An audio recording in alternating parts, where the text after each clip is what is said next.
আসসালামু আলাইকুম। স্ক্রিনে একটি মুরগির খামারের ঘর দেখতে পারতেছেন।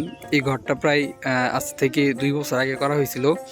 তো উনি একটা লেয়ার মুরগির বাণিজ্যিক খামার হিসেবে ঘরটা করছিল। তো প্রায় এই ঘরটা করতেই ওনার প্রায় খাঁচা সহ 6 থেকে 7 লাখ টাকা গেছে। আর এইখানে দেখতেছেন যে ঘাসের জমি ছিল আগে বা ধানের জমি ছিল, ওইটা ভরাট করে উনি এই ঘরটা তৈরি করছিল।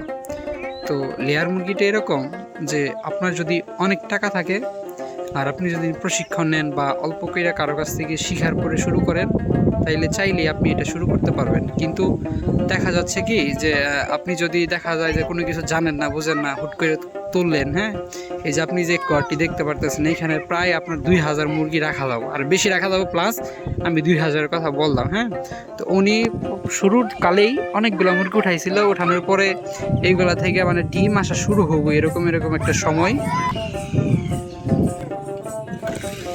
তো ওইখানে অতিরিক্ত শব্দ থাকার কারণে পরবর্তীতে আমি আর কথাগুলো বলতে পারি না, আর ভিডিও রেকর্ড করতে পারি নাই। তো এই খামারগুলোতে দেখা যাচ্ছে যে উনি যখন মুরগিগুলো উঠাইছিল, তো উনি আপনার একদম ডিমে আসছে এরকম, হ্যাঁ, 4 মাস প্লাস মুরগিগুলো তুলছিল।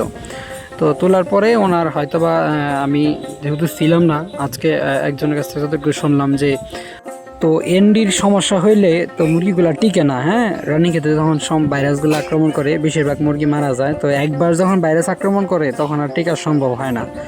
তো ওনার একটা সমস্যা ছিল কি, উনি নিয়মিত ভ্যাকসিন শিডিউল ফলো করতো না। তো শুধুমাত্র ভ্যাকসিনের শিডিউল ফলো না করার কারণে মানে ওনার খামারে এই ক্ষতিটা হয়। তো আপনারা দেখতে পারতেছেন স্ক্রিনে যে ওনার খামারের সমস্ত মুরগিগুলো বিক্রি করে দিয়েছে। তো ওনার এখন প্রায় একটা লস প্রজেক্ট।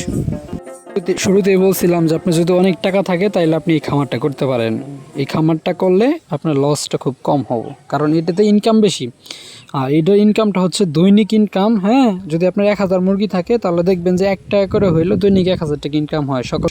তাই আমি বলি আপনি যে কোনো খামারই শুরু করেন না কেন, প্রথমে অল্প থেকে শুরু করতে হবে, এবং কি যেটার উপরে করবেন ওইটার উপর আপনার সর্বোচ্চ জ্ঞান থাকতে হবে। হ্যাঁ, জানতে হবে ওইটার আগে বেশি করে, তারপরে শুরু করতে হবে।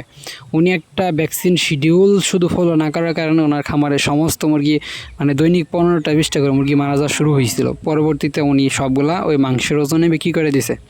তো ওনার একটা অনেক বড় একটা লস হয়ে গেছে। তো শুধুমাত্র ওনার ভ্যাকসিন শিডিউল এবং কি ওনার নিয়মটা না মানার কারণে। তো আপনি যদি কেউ করতে চান আগে অবশ্যই শিখবেন, তারপর শুরু করবেন। ধন্যবাদ সবাই।